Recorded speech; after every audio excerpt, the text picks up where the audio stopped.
Nagulantang ang mundo ng Philippine basketball sa isang balitang kayang humati sa puso ng bawat fan.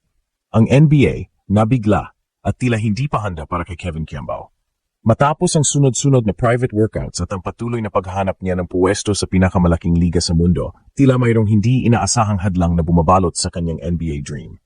Ngayong Hulyo 19, 2025, patuloy ang pag-ikot ng haka-haka sa kanyang sitwasyon sa US, habang ang Gilas Pilipinas ay puspusan ng naghahanda para sa Asia Cup. Ito ang tanong na bumabagabag sa lahat. Kung ang NBA ay hindi pa handa para sa galing ni KQ, panahon na ba para ibaling ang buong atensyon niya sa bayan?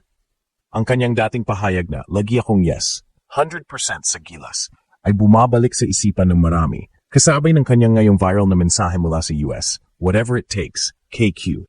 Para saan ang whatever it takes na ito? Para ba sa pangarap na NBA na tila naging mailap o para sa pambansang fangkuponan na desperadong nangangailangan ng kanyang serbisyo?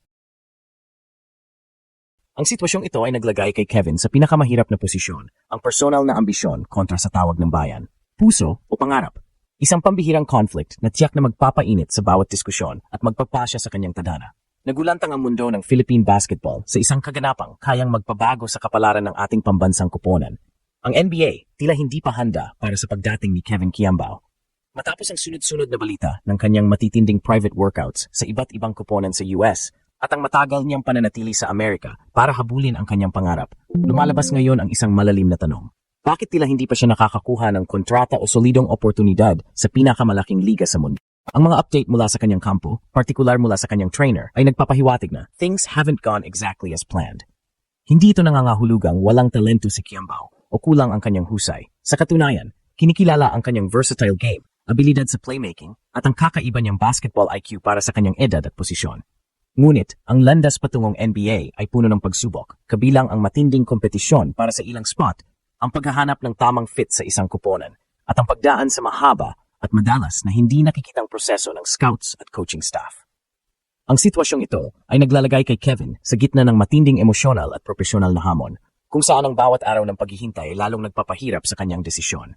Habang patuloy siyang nagtatraining at nagpapakita ng kanyang pambihirang dedikasyon sa kanyang sariling salitang, "Whatever it takes, KQ," ang kaba at pagdududa ay unti-unting lumalabas sa isipan ng mga fan. Ang tanong ngayon, gaano katagal kaya niya hahabulin ang isang pangarap na tila hindi pa bukas ang pintuan at ano ang magiging kapalit nito para sa tawag ng bayan?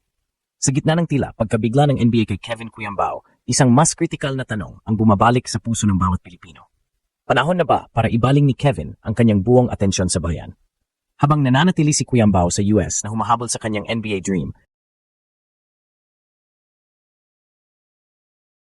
puspusan ng naghahanda ang Gilas Pilipinas para sa FIBA Asia Cup 2025 sa Jeddah.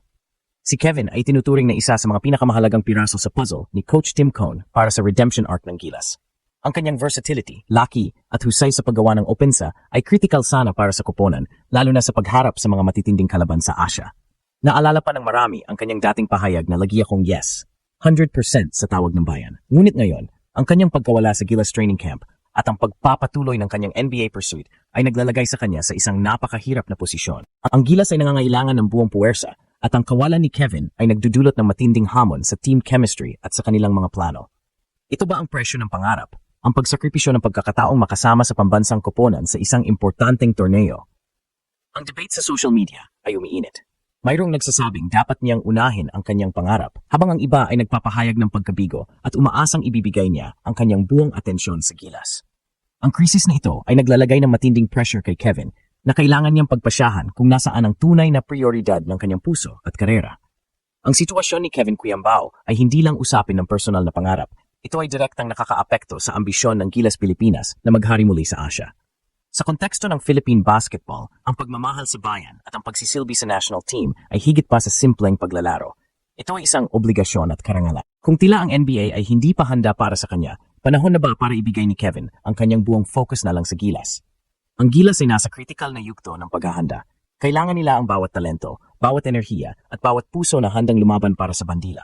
Ang presensya ni Kevin Kiambao na may kakayahang mag-ambag bilang scorer, playmaker at defender ay magbibigay ng malaking boost sa koponan. Siya ang future ng Philippine basketball at ang kanyang pagkakabilang sa Gilas ay hindi lamang magpapalakas sa lineup kundi magsisilbing inspirasyon din para sa buong bansa. Kung mayroong pagkakataon na ibigay niya ang kanyang buong atensyon sa Gilas sa Asia Cup, Ito ay maaring maging game changer. Ito ang kanyang pagkakataong patunayan ang kanyang halaga sa international stage at ipakita na higit pa siya sa isang prospect. Siya ay isang bayani na handang sumabak para sa kanyang bansa. Ang panawagang ito ay hindi lang mula sa coaching staff, kundi mula sa puso ng bawat Pilipino. Ang desisyon ni Kevin Quiambao ang magiging susi sa kapalaran ng Gilas at kung paano siya titingnan ng mga fans sa mga darating na taon. Ang sitwasyon ni Kevin Quiambao ngayon ay isa sa pinakaminit, pinaka-emosyonal at pinakamahalagang kabanata sa kasaysayan ng Philippine basketball.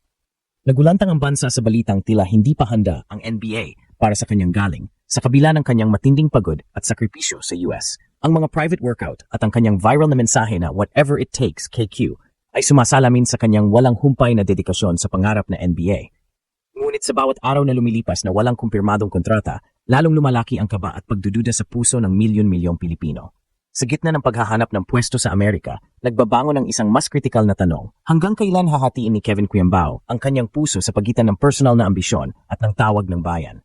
Para sa mga die-hard fans ng Gilas Pilipinas, ang pagkawala ni Quiambao sa Asia Cup Training Camp ay isang malaking dagok. Siya ang isa sa mga inaasahang pundasyon ni Coach Tim Cone para sa redemption campaign ng koponan sa Jeddah. Ang kanyang versatility, laki, at basketball IQ ay mga armas na critical sana laban sa mga powerhouse teams sa Asia. Ang kanyang dating pahayag na, lagi akong yes, 100% sa Gilas ay isang paninindigan na ngayon ay nasusubok. Ang emosyonal na conflict na ito, ang pangarap sa NBA versus ang panawagan ng bayan, ay naglalagay kay Kevin sa isang napakahirap na posisyon. Ang bawat salita, bawat post sa social media ay sinusuri ng fans na umaasang ibigay niya ang kanyang buong atensyon sa Gilas, lalo na kung ang pintuan ng NBA ay hindi pa tuluyang nakabukas. Hindi lang ito usapin ng talent, ito ay usapin ng puso, ng prioridad at ng pagmamahal sa bayan. Ang sitwasyong ito ay nagiging salamin ng mas malaking dilemma sa sports. Ang paghahanap ng personal na tagumpay laban sa kolektibong layunin ng bansa. Handa ba tayong tanggapin na ang isang manlalaro na itinuturing na kinabukasan ng Philippine basketball ay maaring hindi natin makita sa critical na yugto ng Gilas? O panahon na ba para ibigay niya ang kanyang buong focus na lang sa Gilas? Kung ang NBA ay hindi pa bukas ang mga kamay, ang Asia Cup ay nagbibigay ng perpektong pagkakataon para kay Kevin na patunayan ang kanyang halaga sa international stage at muling magbigay ng karangalan sa kanyang bansa. Ang desisyon ni Kevin Quiambao sa mga darating na araw ay hindi lang magdedetermina sa kanyang kinabukasan, kundi magbibigay din ng hugis sa kapalaran ng Gilas Pilipinas sa Asia Cup. Ang bawat Pilipino ay naghihintay, nagdarasal at umaasang manaig ang pagmamahal sa bayan. Ang kaba ay matindi, ang debat ay umiinit at ang tanong ay nananatili. Saan nga ba hahantong ang puso ni Kevin Quiambao? Sa ningning ng NBA na tila mailap o sa tawag ng kanyang bayan na umaasa sa kanyang serbisyo? Walang duda, ang susunod na kabanata sa istorya ni Kevin Quiambao ay magiging isa sa pinaka-pinag-usapan at pinaka-emosyonal na bahagi ng Philippine basketball sa taong ito.